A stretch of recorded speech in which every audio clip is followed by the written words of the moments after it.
Om Sarve Bhavantu Sukhina Sarve Santu Niramaya Sarve Bhadrani Pashyantu Ma Kashchid Dukhamapnuyat.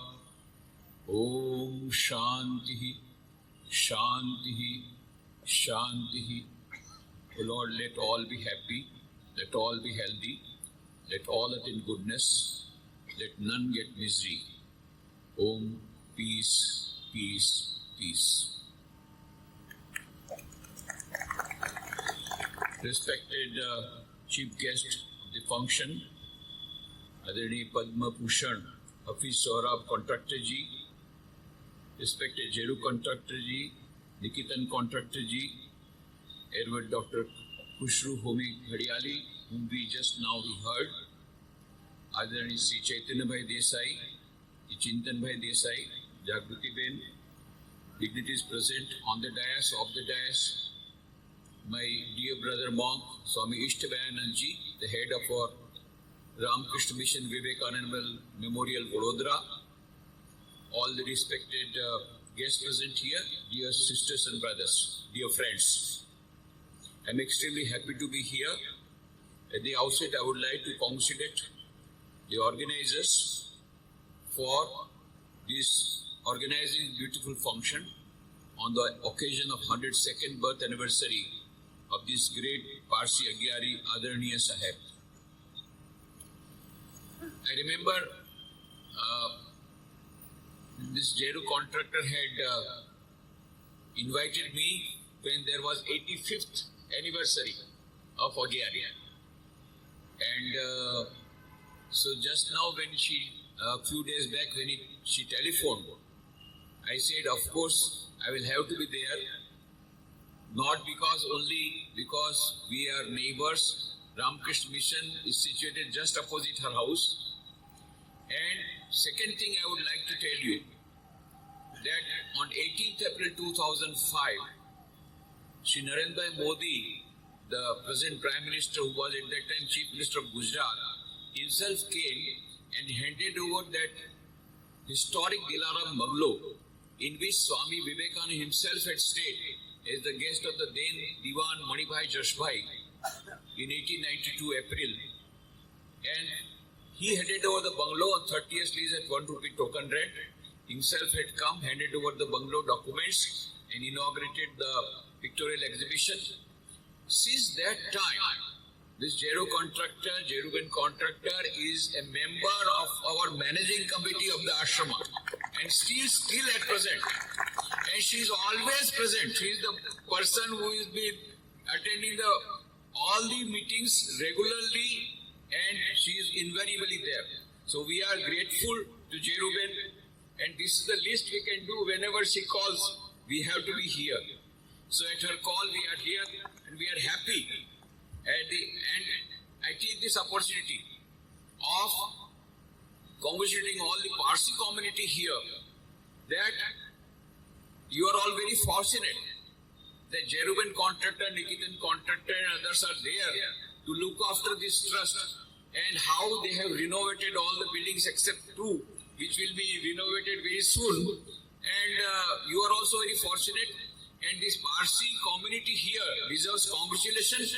At the same time, we are thankful to you that you have kept the fire burning and kept the enthusiasm also burning. And I am very much hopeful that this will continue, and various social activities, the great humanitarian activities also continue through this trust. Just now you heard Nikitan Contractor Ji that we have a special relationship with Parsis. Number one, of course,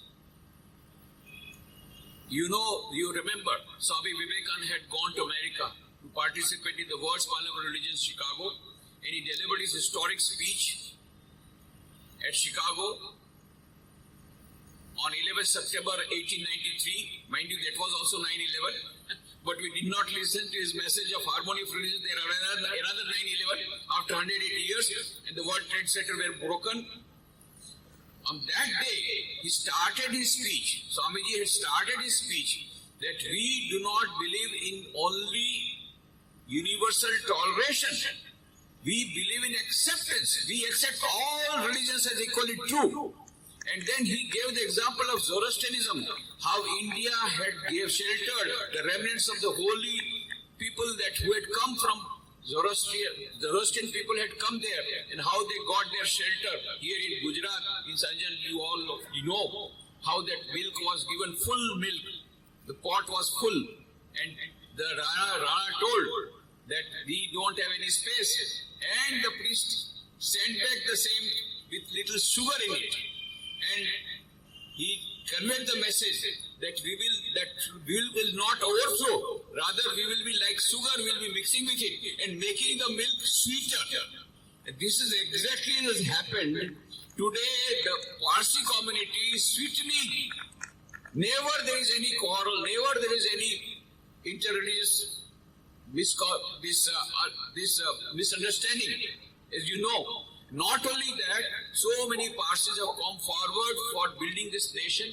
They have got great patriotism, and whether it is Tatas or whether it is Godrej, all of them are having lot of philanthropic activities.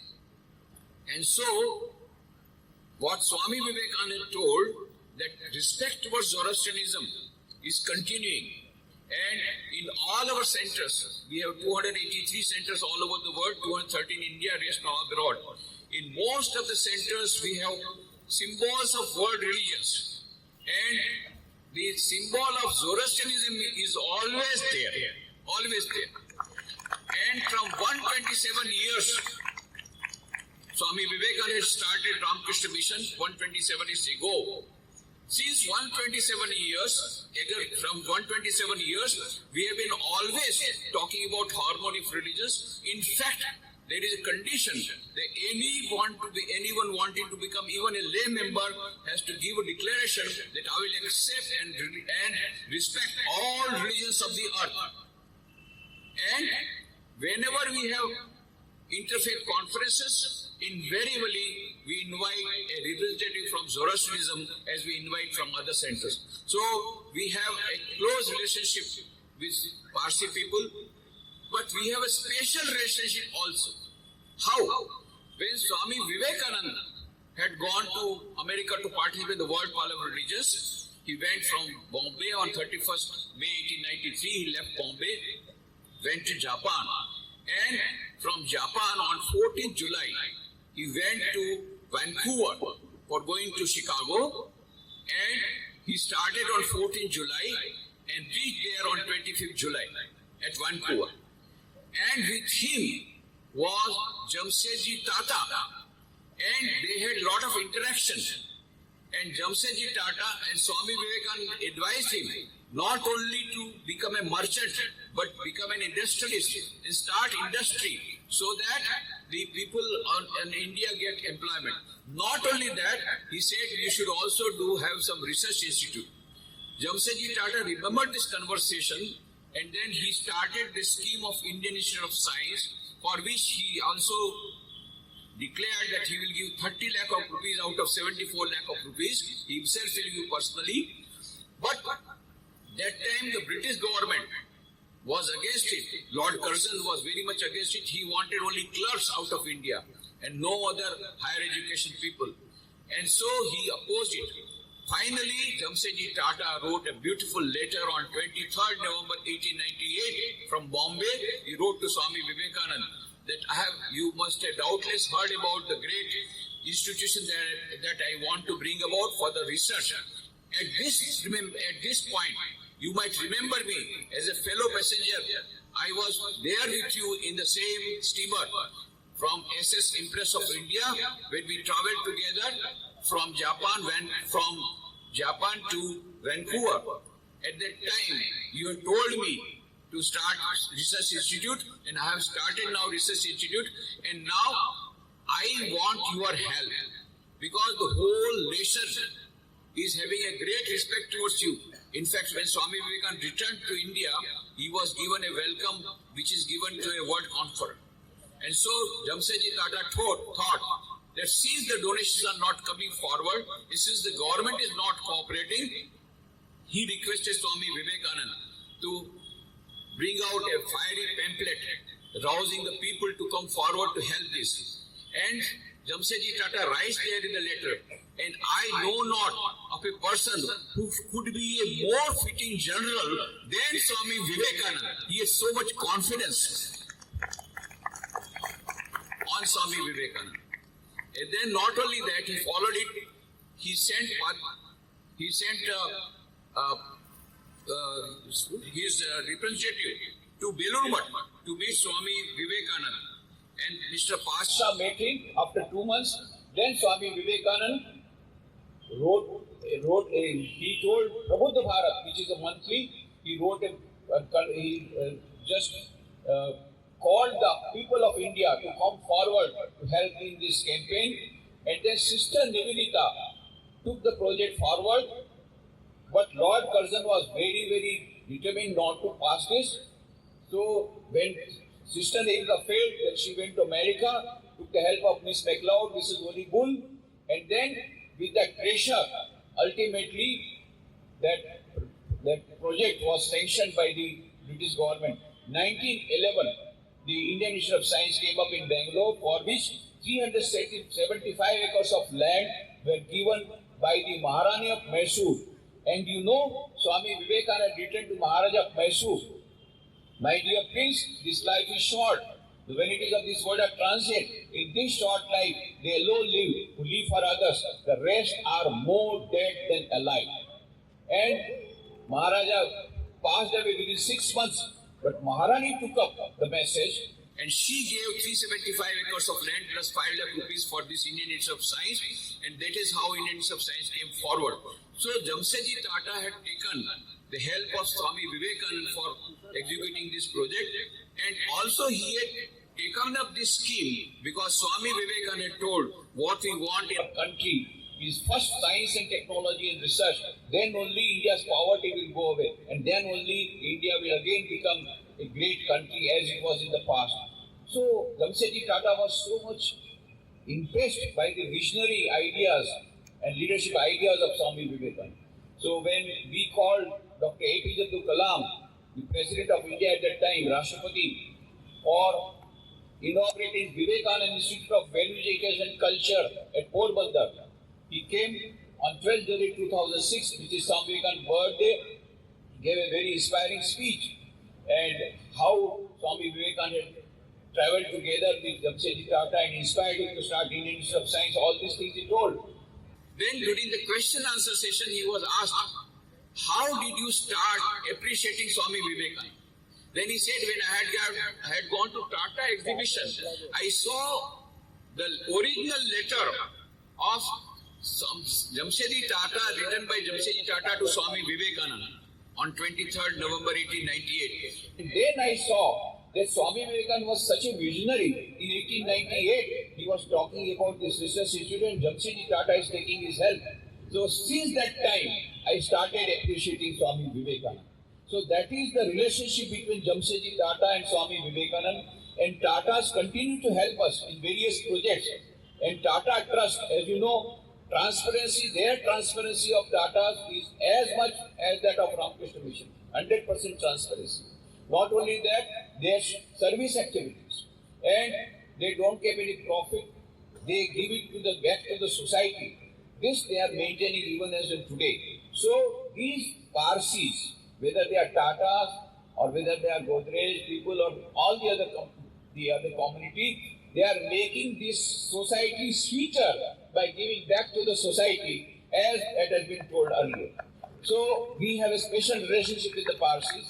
And thirdly, last time I just touched the point which I would like to touch today in a little more elaborate manner, that the very famous, as you know, very famous film producer, director and actor, Sohrab Modi, was in Bombay.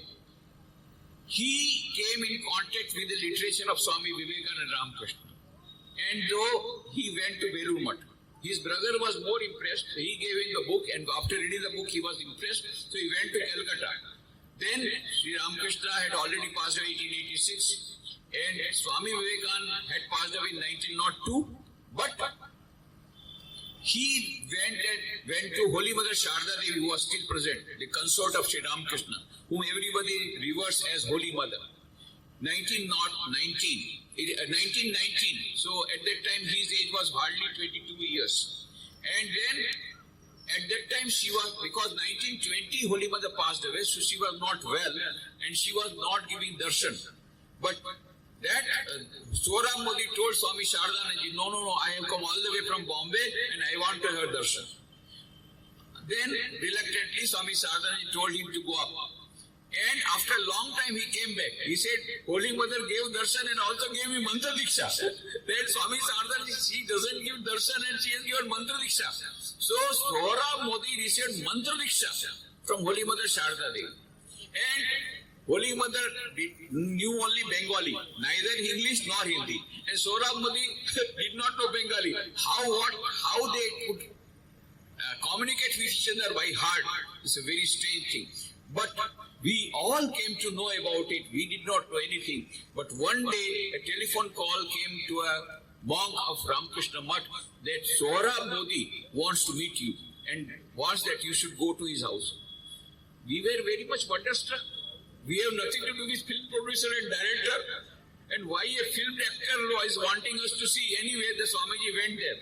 And he was amazed to see that there was a photograph of Holy Mother Sharda Devi. Then Sohrab Modi told on his death that he was there, that I am a disciple of Holy Mother Sharda Devi. She has given me mantra diksha. And when I was taking leave of her, she told me, when I said, Mother, I am going. Mother said, no, you say that I am coming. I said, I am going, and she is telling, I am coming. How can I say that?